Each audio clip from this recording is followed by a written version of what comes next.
एक ओंकार सतनाम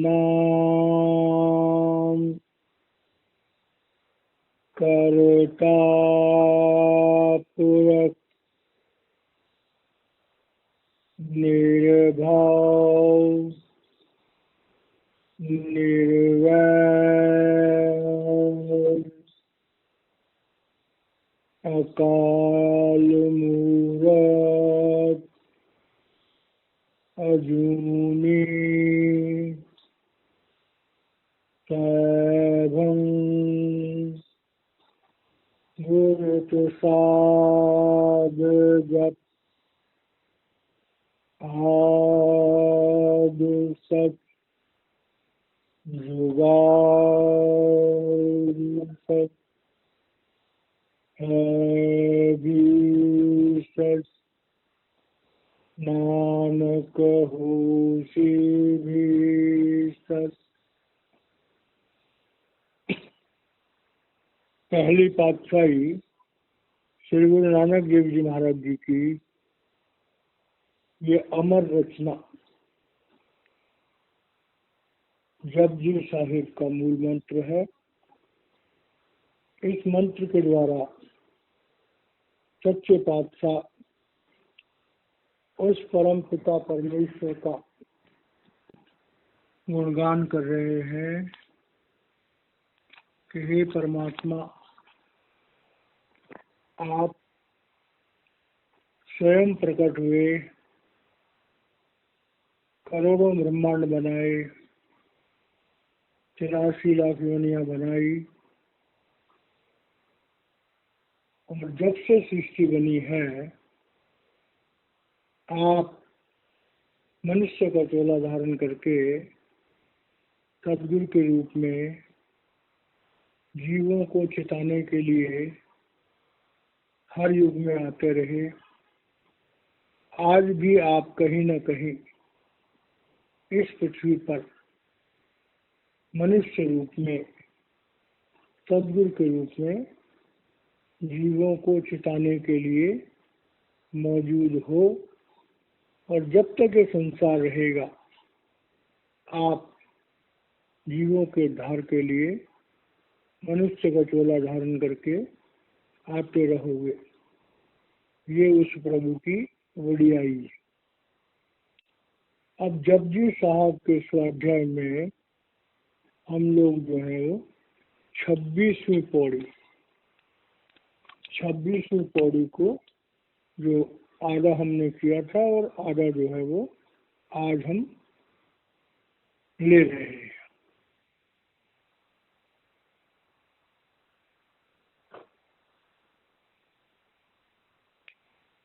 आँखें वेद पाठ पुराण आँखें पढ़े करहीं बखियान आँखें बर में आँखें इंद आँखें गोपी गोविंद आँखें ईश्वर आँखें सिद्ध आँखें कीटे कीटे बुद्ध आँखें दानव आँखें देव आँखें सुर नर मुनिजन सेवा। इस शब्द में अब श्री गुरु नानक देव जी महाराज हमें समझा रहे हैं। पहली 4 लाइनों में हमने पढ़ा था उस परमात्मा के गुणों के बारे में कि उस परमात्मा के जो गुण हैं वो अनंत हैं, उनका बयान करना बड़ा मुश्किल काम है। अब इसमें कि लोग किस किस तरह से परमात्मा का गुणगान करते हैं और उसमें देवी देवता भी शामिल है, मनुष्य भी शामिल है और राक्षस भी शामिल है, दानव भी शामिल है। क्योंकि तमोगुण में भी ऐसे ऐसे मनुष्य, ऐसे ऐसे राक्षस हुए हैं जो ब्रह्मलोक तक पहुंच गए भक्ति के द्वारा। तो इस शब्द को अगर हमने समझना हो तो सनातन धर्म में एक बहुत बढ़िया श्लोक है, उसको हम पहले लेते हैं और फिर हम इस शब्द की व्याख्या करेंगे। तो सनातन धर्म में आता है उस परमात्मा के लिए जो निराकार है। तो उसके लिए जिक्र है, यम ब्रह्मा वरुणेन्द्र इंद्र मरुतः स्तुन्वन्ति दिव्यः स्तवैर्वेदैः सांगपदक्रमोपनिषदैर्गायन्ति यम सामगाः ध्यानावस्थितर्गतेन मनसा पश्यन्ति यम योगिनो यस्यान्त न विदुः सुरासुरगणा देवाय तस्मै नमः। तो सनातन धर्म में ये श्लोक कहता है कि वो जो परमपिता परमेश्वर है, वो जो तीन गुणों से परे परमात्मा है, वो जो अलख अगोचर और अनामी परमात्मा है, उसकी पूजा ब्रह्मा जी, वरुण, रुद्र, मरुत सब उसकी स्तुति कर रहे हैं। और वो दिव्य स्वरूप है, दिव्य सर्वैर वेदे, और उसका जो जिक्र है वो वेदों में बार बार आया। सांग पद क्रमोपनिषद गायंती, और सांग वेद में उस परमात्मा के गुणगान में बहुत सारे शब्द हैं जिनके द्वारा उस परमात्मा के गायन किया जाता है। अगर उस परमात्मा को हमने मिलना है तो ध्यानावस्थित तद्गतेन, सिर्फ ध्यान योग, मेडिटेशन, किसी सच्चे समर्थ गुरु से नामदान लेकर के जब हम मेडिटेशन करते हैं तो ध्यानावस्थित मनसा पश्यन्ति यम योगिनो, तो हमारा जो मन है और हमारा मन जब आत्मा के साथ जुड़ जाता है, योग हो जाता है, मन और आत्मा एक हो जाते हैं, तब आत्मा की शक्ति से मन भी आगे ब्रह्म लोक तक जाता है। यह शांत न विदु, और वो परमात्मा जिसका जिक्र अभी गुरबाणी में आएगा, वो परमात्मा अदृश्य है, अगोचर है, अनामी है। न उसका पता देवताओं को है, न उसका पता असुरों को है। मतलब कि तीन गुणों में उस परमात्मा के बारे में हम सिर्फ बातचीत कर सकते हैं, उस परमात्मा को हम जान नहीं सकते। तो ये श्लोक कहता है कि हम उस परमात्मा को जो निराकार है, जो निर्गुण है, जो त्रिगुणातीत है, जिसे ना देवता जानते हैं ना राक्षस जानते हैं, ऐसे परमात्मा को हम नमस्कार करते हैं और ऐसे परमात्मा के बारे में हम जानना चाहते हैं। ये सनातन धर्म में एक प्रार्थना है। अब यहाँ पर जो कह रहे हैं कि आखें वेद पाठ पुराण। अब देखिए, हमारे सनातन धर्म में, क्योंकि सनातन का मतलब है वो धर्म जो प्रभु से उत्पन्न हुआ, वो धर्म जो सृष्टि के शुरुआत में बना, जो मनुष्यों के लिए बना। कई बार बड़ी गलती हो जाती है, लोग सनातन धर्म को हिंदू धर्म समझ बैठते हैं। हिंदू धर्म उसकी एक शाखा है, सनातन धर्म जो है वो समस्त ब्रह्मांड का वो धर्म है जो प्रभु से उत्पन्न हुआ। और उस धर्म का जो मूल मंत्र है वो है ज्योति और श्रुति, प्रणव की ध्वनि। वो प्रणव की ध्वनि जो है उस प्रभु को जानने के लिए सिर्फ एकमात्र उद्देश्य है प्रणव की ध्वनि। तो यहाँ पर कह रहे हैं कि आखें वेद पाठ पुराण। लोग क्या करते हैं, वेदों को पढ़ते हैं, वेदों में भगवान के बारे में जानकारी लेते हैं, पुराणों में, वेदों में तो मंत्रों के द्वारा, ऋचाओं के द्वारा जो है वेदों में भगवान का गुणगान है। अब वेदों की जो भाषा वो बड़ी कठिन है, तो वेदों की भाषा जब कठिन है तो हमारे महापुरुषों ने वेदों की शिक्षा को थोड़ा सा सिंप्लीफाई करके और उन्हें पुराणों में बदल दिया। तो वेद और पुराण जो है उस परमात्मा के बारे में मंत्रों के द्वारा और कथा कहानियों के द्वारा हमें समझाने का एक तरीका है। और वेद पाठ पुराण आप कहीं पढ़े करें बखियान। अब ये बात बड़ी समझने वाली है कि वेदों को पढ़ें चाहे पुराणों को पढ़ें, पढ़ करके हम उसको एक खास भाषा में समझ सकते हैं। अब जो जिसने पढ़ा उसने उसको एकेडमिक रूप में समझा या स्पिरिचुअल रूप में समझा। तो जिस आदमी को स्पिरिचुअल नॉलेज नहीं होगा, जिस आदमी को आत्मज्ञान वाला नॉलेज नहीं होगा, वो वेदों का और पुराणों का जो बखान है उसे शाब्दिक मतलबों के द्वारा, शब्दों का जो मतलब होता है, शाब्दिक मत, जो शब्दों का मतलब होता है उसके द्वारा समझाएगा। और शब्दों के द्वारा हम जब किसी धर्मशास्त्र का उच्चारण करते हैं तो उसमें जो आध्यात्मिक रस होता है उसको हम बयान नहीं कर सकते। जो हमारे अंदर में परिवर्तन आता है, जो हमारे मन में परिवर्तन आता है, जो हमें आंतरिक अनुभव होता है, भला जिसको वो अनुभव नहीं है, जो उस विद्या को नहीं जानता है, वो उस विद्या का उच्चारण कैसे कर सकता है? नहीं कर सकता। तो यहाँ पर कह रहे हैं कि भाई वेद और पुराणों में उस परमात्मा का जिक्र है। लोग वेदों को और पुराणों को पढ़ करके उसका गायन भी करते हैं, उसके प्रवचन भी करते हैं, लेकिन जब प्रवचन करने वाले स्वयं उस परमात्मा के बारे में नहीं जानते तो दूसरों को क्या बताएंगे? तो जिस विद्या को हम जानते ही नहीं है उस विद्या को हम दूसरों को कैसे समझा सकते हैं? आँखें बर में आँखें इंद्र आँखें गोपी तय गोविंद। अब कह रहे हैं कि उस परमात्मा के बारे में, जैसे यहाँ पर ब्रह्मा जी, तो जो वेदों का जो विद्या का जो डिपार्टमेंट है, उत्पत्ति का जो डिपार्टमेंट है, वो ब्रह्मा जी के पास है। अगर ब्रह्मा जी के क्षेत्र में कोई इंसान परमात्मा को जानना चाहेगा तो वो सृष्टि की उत्पत्ति, जीवों की उत्पत्ति के बारे में जान पाएगा।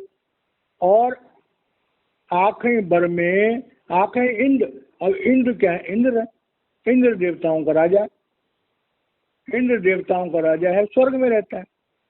अब अगर इंद्र की दुनिया में जाकर के हम परमात्मा को जानना चाहें तो देवलोक में, इंद्र लोक में क्या क्या ऐश्वर्य हैं, हम उसी के बारे में जान पाएंगे। आँखें गोपी तय गोविंद। अब यहाँ पर आता है कि जैसे हमारे धर्मशास्त्रों में भगवान कृष्ण और गोपियों के प्यार के बारे में बात की गई है। अब भगवान कृष्ण और गोपियों के बारे में बहुत सारी लीलाएं हैं, बहुत सारी लीलाएं।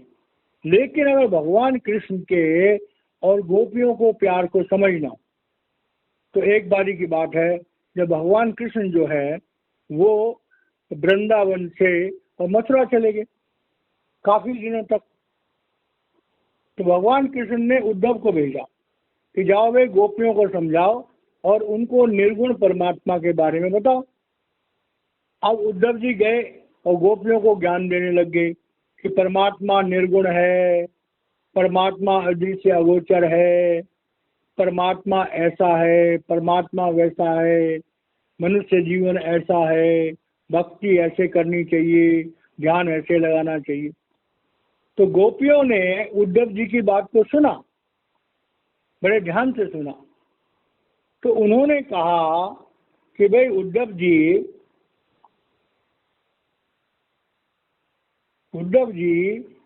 आप हमें एक बार बताओ कि जो आंखें उस कृष्ण को देखने के लिए तड़प रही है, जो आंखें उस मुरली मनोहर को देखने के लिए तड़प रही हैं, उन आंखों के लिए आपके पास क्या इलाज है? हमने तुम्हारा ज्ञान ध्यान भी सुन लिया, हमने तुम्हारा सब कुछ सुन लिया। गोपियां कहती हैं कि हम तो कृष्णमय हो गई हैं, हम तो कृष्णमय होंगी, हम तो प्यार की उस अवस्था में पहुंच गई हैं कि जिसमें एक और भी उदाहरण आता है कि हीर कहती है कि रांझा रांझा कर दीनी में आपे रांझा हुई, आंखें अच्छी हो मैनू रांझा हीर ना आंखें कोई। प्रेम की जो दीवानगी है, हीर और रांझे के प्यार के बारे में हम सुनते हैं, तो हीर क्या कहती है कि रांझा रांझा कर दीनी में आपे रांझा हुई, आंखों हो मैनू रांझा हीर ना आंखे कोई। तो जिस तरह से हीर कह रही है कि मैं तो रांझा हो गई, ऐ लड़कियों मुझे अब हीर मत कहो, मुझे अब रांझा कहो। वही बात गोपियां कहती हैं कि ऐ उद्धव जी, हम तो कृष्ण के प्यार में स्वयं कृष्ण हो गई हैं, हमारा अंतःकरण तो कृष्ण रूप हो गया, हमारी आंखें तो जो है उसे देखने के लिए तरस रही।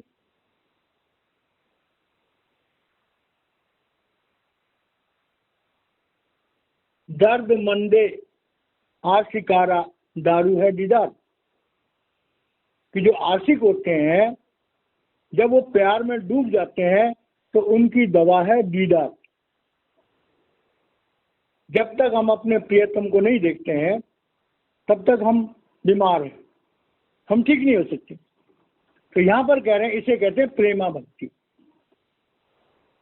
तो यहाँ पर श्री गुरु नानक देव जी महाराज कह रहे हैं कि अगर हम वेदों का पुराणों का स्वाध्याय भी कर लें, हम बड़े सियाने लोग जो हैं जो प्रवचन करते हैं, कथाएं करते हैं, उनकी कथाएं भी सुन लें, हम ब्रह्मा जी के क्षेत्र में सब कुछ जान लें, इंद्र के उस ऐश्वर्य को जान लें, और यहाँ तक कि गोपियों के और भगवान कृष्ण के संवाद को भी सुन लें कि वे गोपियां ऐसा प्यार करती थी, तो क्या गोपियों के संवाद को सुन करके हम अपने हृदय में उस तरह का प्यार, वो प्रेमा भक्ति हम प्राप्त कर सकते हैं?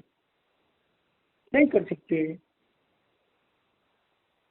आंखें ईश्वर आंखें सिद्ध। अब हठ योग का जो रास्ता होता है, यहाँ ईश्वर जो है वो शिव जी के लिए कहा गया, हठ योग के लिए कहा गया। सिद्ध लोग जो है वो समाधि लगाते हैं, और समाधि लगा करके हमारे शरीर में जो रिद्धियां और सिद्धियां होती हैं उन तक पहुंच जाते हैं। आंखें कहते कीते बुद्ध। अब यहाँ पर बुद्ध का मतलब है कि बुद्धिमान लोग। तो कह रहे हैं परमात्मा के रास्ते का वर्णन करने के लिए संसार में हजारों लाखों बुद्धिमान लोगों ने बड़ा प्रयास किया, तरह तरह से समझाने का प्रयास किया। आखें दानव, आखें देव, आखें सुर नर मुनि जन से। अब वो बता रहे हैं कि सृष्टि में जो भी सतोगुणी है, देवता सतोगुणी है, राक्षस तमोगुणी है, मनुष्य रजोगुणी है। तो कह रहे हैं तीन गुणों में जितनी भी सृष्टि भगवान ने बनाई है, उन तीन गुणों में कोई भी ऐसा साधन नहीं है कि हम उस कर्ता पुरुष को, ये बात बड़ी समझने वाली है, भगवान के तीन रूप है। भगवान का एक रूप है काल निरंजन, जो तीन लोगों को चला रहा है। दूसरा रूप है भगवान का अकाल पुरुष, जो प्रब्रह्म और सचखंड को चला रहा है। और तीसरा रूप है भगवान का अनामी पुरुष, जो प्रकट नहीं है। तो इस तरह से कह रहे हैं कि कोई भी इंसान जो है उस परमात्मा के उस गुणगान को, उस वास्तविक रूप को समझाने में समर्थ नहीं है। आगे करें, केते आखें आखण पाए, केते कह उठ उठ जाए, केते कीते होर करें, ता आख न सकई के। जेवड़ भावे तेवड़ होई, नानक जाने साचा सोई। जे को आखे बोल बिगाड़, ता लिखिए सिर गावारा गावार। अब कह रहे हैं कि केते आखें आखन पाई, केते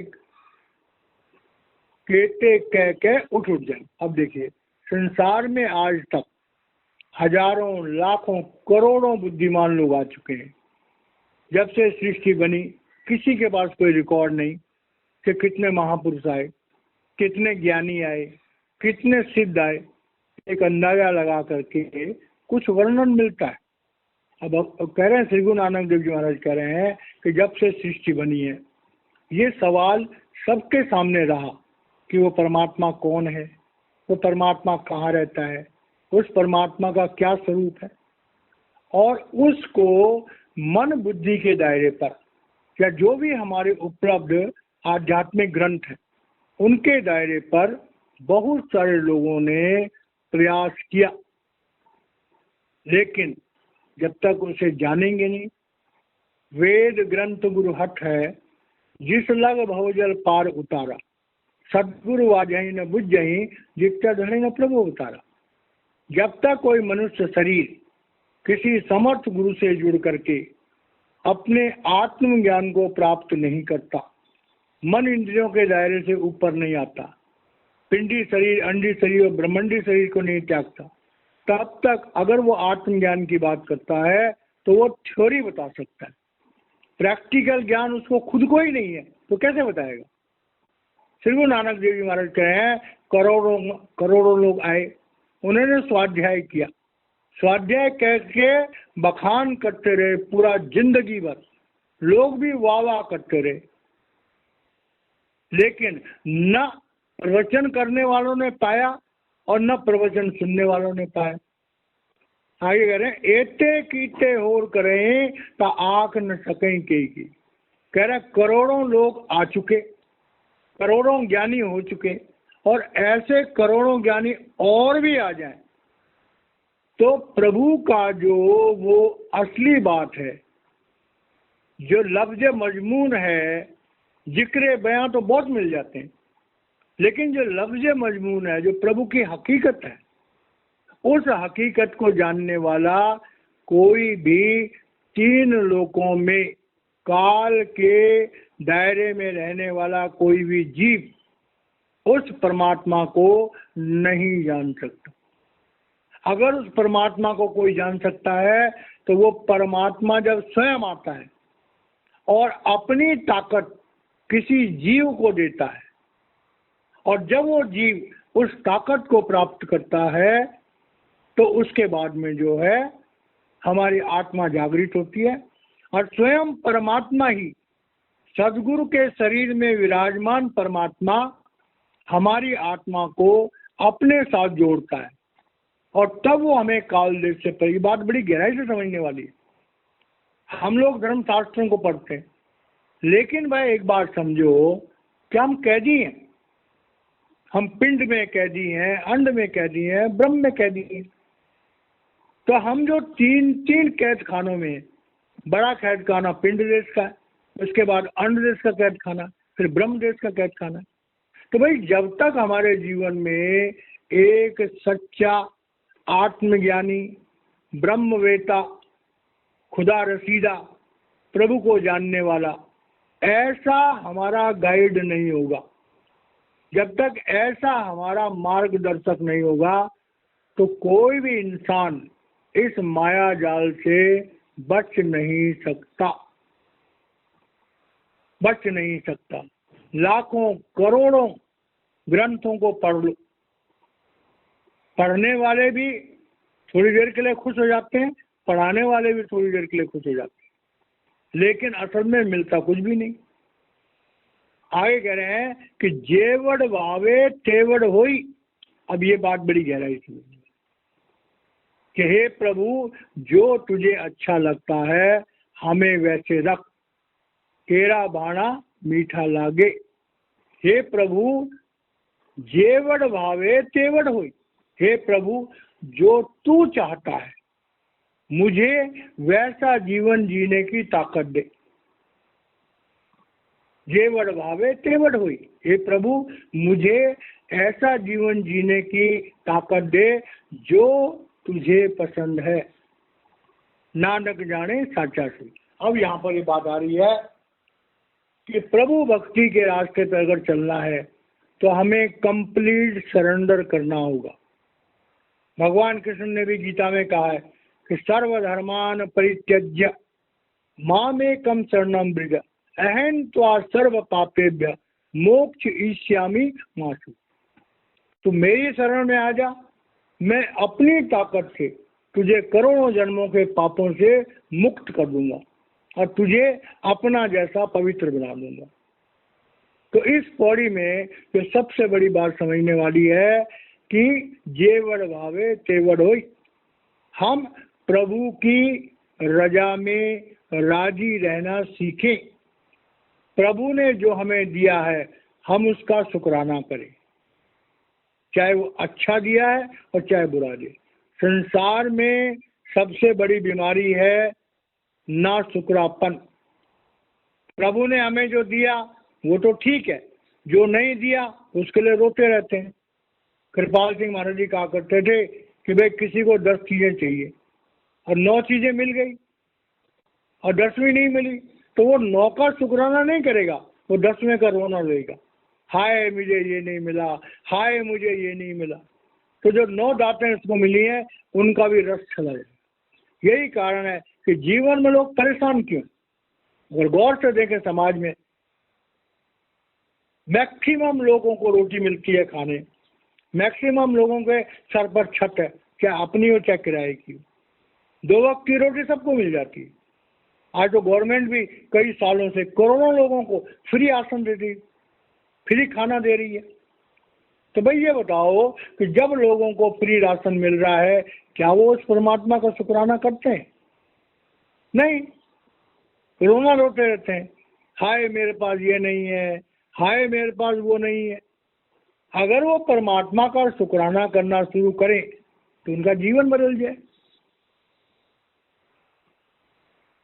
तो इस तरह से जो है वो श्री गुरु नानक देव जी महाराज में कह रहे हैं कि मनुष्य जीवन का जो सबसे पहला समझने की बात है वो ये है कि प्रभु ने हमें जो जीवन दिया वो हमारे प्रारब्ध कर्मों के अनुसार उन्होंने हमारी आध्यात्मिक यात्रा जारी रहे उसी तरह से कर्मों को चुन करके हमारा जीवन बनाया। हमारे जीवन में सुख भी दिए, हमारे जीवन में दुख भी दिए। भगवान जानते हैं कि सुख में हम अपनी मर्यादाओं को लांघ जाते हैं और दुख में हम रोना रोते रहते हैं। तो सुख में अगर हमसे गलतियां हो जाती है तो दुख में हम प्रभु को याद करते हैं। जिस इंसान की जिंदगी में कोई दुख नहीं वो इंसान गुमराह हो जाता है, पथभ्रष्ट हो जाता है। तो जैसे गाड़ी में ब्रेक होती है ऐसे हमारे दुख है।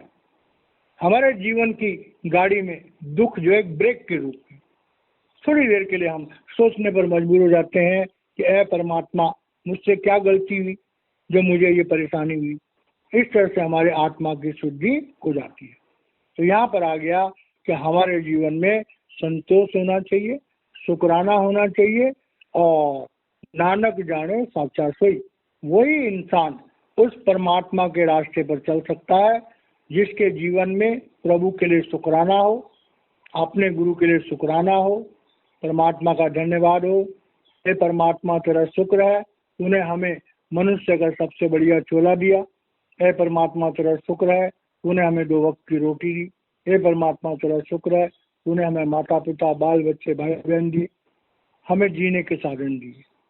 तो जिस परमात्मा ने हमें इतने जीने के साधन दिए उस परमात्मा का शुक्राना करना हर इंसान के लिए लाजमी है। आगे कहते हैं जे को आखे बोल बिगाड़ का लिखिए सिर्फ गवारा गवा।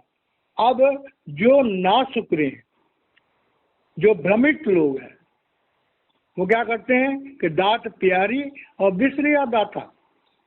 प्रभु से मांगते हैं, जब प्रभु कुछ दे देता है तो मौज मस्ती में चले जाते हैं, मौज मस्ती करते हैं। जो प्रभु ने दाद दी खा पी के उड़ा देते हैं, जब खत्म हो गया फिर रोना शुरू कर देते हैं।